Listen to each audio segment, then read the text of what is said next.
Sir ಈಗ sir Ramalinga Reddy ವಿಚಾರದ ಬಗ್ಗೆ ತಮ್ಮ ಗಮನಕ್ಕೆ ಈಗ ರಾಹುಲ್ ಗಾಂಧಿ ಜೊತೆ ಅಥವಾ ಖರ್ಗೆ ಚರ್ಚೆ ನಡೆಸ್ತಾ ಈ ಒಂದು ವಿಚಾರ ಮುನಿಯಪ್ಪನವರು ಅಸಮಾಧಾನ ವ್ಯಕ್ತಪಡಿಸಿದ್ದಾರೆ. ಎಲ್ಲ ಮುನಿಯಪ್ಪನವರು ಅಸಮಾಧಾನ ಹೇಳಿದ್ದಾಯ್ತು, ಒಪ್ಪಿಸಿದ್ದಾಯ್ತು. ರಾಹುಲ್ ಗಾಂಧಿ ಅವರು ಅವ್ರಿಗೆ ಹೇಳಿದ್ದಾಯ್ತು, ನಾನು ಮಾತಾಡಿದ್ದಾಯ್ತು. ಮುನಿಯಪ್ಪನವರು ಖುಷಿಯಾಗಿ ಸಂತೋಷದಿಂದ ನೀವೇನು ಕೊಟ್ಟರು ನಾವು ಸ್ವೀಕಾರ ಮಾಡ್ತೀವಿ ಅಂತೇಳಿ ಹೇಳಿ ಅವರು ನಾನು ನನ್ನ ಪಕ್ಷಕ್ಕೆ ದುಡಿತೀನಿ ಅಂತ ಹೇಳುವಾಗಾಯ್ತು. ರಾಮಲಿಂಗಾರೆಡ್ಡಿ ಅವರು ಅಲ್ಲಿ ಹೋಗಿದ್ದಾರೆ, ಪಕ್ಕದಲ್ಲಿ ತಳಿ ಹೋಗಿದ್ದಾರೆ, ಬರ್ತಾ ಇದ್ದಾರೆ. ನಾನು ಅವ್ರನ್ನ ಹೋಗಿ ಭೇಟಿ ಮಾಡ್ತೀನಿ. Is A very senior leader. ಅವನ್ನೆಲ್ಲ ಹಂಗೆಲ್ಲ ನಾನು ಅವ್ರಿಗೆ ಆದಮೇಲೆ ನಾನು ಮುಂದಕ್ಕೆ ಬಂದಾಗ ನಿನಗೆ ಈ ಖಾತೆ ಕೊಡ್ತೀನಿ ಅಂತ ಹೇಳಿದ್ದು ನಿಜ. ನಾನು ನನ್ನ ತಮ್ಮ ಹೋಗಿ ಕನ್ವಿನ್ಸ್ ಮಾಡಿ ಟ್ರಾನ್ಸ್ಪೋರ್ಟ್ ಕೊಟ್ಟಾಗ ಸುಧಾಕರ್ ಹತ್ರ ಮುಜರಾಯಿ ತೆಗೆದು ಕೊಟ್ಟಿದ್ದು ನಿಜ. ಅದು ಹೈಕಮಾಂಡ್ ಅವರು ಒಂದು ತೀರ್ಮಾನವನ್ನು ಮಾಡಿದ್ದಾರೆ. ಸೊ ಅದಕ್ಕೆ ಕೃಷ್ಣ ಬೈರೇಗೌಡರಿಗೆ ಅದನ್ನು ಬೆಂಗಳೂರು ನಗರವನ್ನು ಕೊಟ್ಟಿದ್ದಾರೆ. ನಾನು ಕೇಳಿದೆ ಅವ್ರಿಗೆ, ಈಗ ಪಕ್ಷದಲ್ಲಿ ಒಂದು ತೀರ್ಮಾನ ಮಾಡಿರುವಾಗ ಅವರು ಹೈಕಮಾಂಡ್ ಅವರು, ನಾನು ಅದಕ್ಕೆ ಪ್ರಯತ್ನ ಮಾಡಿದೆ. ನೋಡೋಣ, ಇರಲಿ, ಅದಾಗಿದೆ. ಈಗ ಅವ್ರ ಹತ್ರ ಮಾತಾಡಿರೋದು ದೊಡ್ಡ ಖಾತೆ. ಅವ್ರೇನಪ್ಪ ಅಂದರೆ, ನಾನು ನಗರದಲ್ಲಿರೋನು, ಇಲ್ಲೇ ನನ್ನ ಬದುಕು ರಾಜಕೀಯ ಎಲ್ಲ ಕೂಡ ಒಬ್ಬ ಕಾರ್ಪೊರೇಟರ್ ಆಗಿ ಬಂದಿದ್ದವನು. ಅವ್ರು ಕೇಳೋದ್ರಲ್ಲಿ ತಪ್ಪೇನಿಲ್ಲ, ಕೊಟ್ಟದ್ದು ಮಾತತ್ತು ನಿಜ.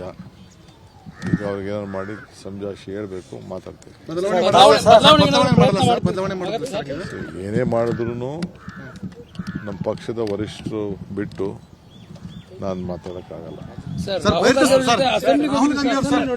ರಾಹುಲ್ ಗಾಂಧಿ ಏನು ಸಂದೇಶ ಕೊಟ್ಟರು ಸರ್ ರಾಜ್ಯದ ಈ ಬೇರೆ ಬೇರೆ ಬೆಳವಣಿಗೆ ಬಗ್ಗೆ? ಕ್ಯಾಬಿನೆಟ್ ಎಕ್ಸ್ಪಾನ್ಷನ್ ಇರ್ಬೋದು, ರಾಜ್ಯದಲ್ಲಿ ಏನು ಅವ್ರಿಗೆಲ್ಲ ಕಂಪ್ಲೀಟ್ ಎಲ್ಲ ಮೀಡಿಯಾ ಇಡೀ ರಾಷ್ಟ್ರದಲ್ಲೇ ಅವ್ರಿಗೊಂದು ದೊಡ್ಡ ಸಂಚಲನ ಉಂಟಾಗಿದೆ ಅನ್ನೋದು ಒಂದು ಮೆಸೇಜ್ ಇದೆ. ಕಾರ್ಯಕರ್ತರು ಬಹಳ ಉರುಪಿದೆ, ಅದೆಲ್ಲ ಅವ್ರಿಗೆ ಮಾಹಿತಿ ಇದೆ. ನಮ್ಮ ಮೇಲೆ ಹೆಚ್ಚಿಗೆ ಜವಾಬ್ದಾರಿ ಇದೆ. ಆ ಜವಾಬ್ದಾರಿಯನ್ನು ಏನು ನಮ್ಮ ಮೇಲೆ ವೋಟ್ ಹಾಕ್ತಂತ ಮತದಾರರು ಏನು ವಿಶ್ವಾಸ ವ್ಯಕ್ತಪಡಿಸಿದ್ದಾರೆ ಅದನ್ನು ಉಳಿಸ್ಕೊಂಡು ನಾವೆಲ್ಲ ಸೇರಿ ಕೆಲಸ ಮಾಡಬೇಕು. ಟೈಮ್ ಇತ್ತಲ್ಲ ಅವ್ರಿಗೆ. ನಾನೇ ರಾಹುಲ್ ಗಾಂಧಿ ಅವರು ನಾವೆಲ್ಲ ಒನ್ ಟೈಮ್ ಆದ್ಮೇಲೆ ಇನ್ನ 3 ಸೆಟ್ ಮಾಡಬೇಕಾಯ್ತಲ್ಲ. ಸೊ ಒಂದು 10-15 ನಿಮಿಷ ಟೈಮ್ ಇತ್ತು.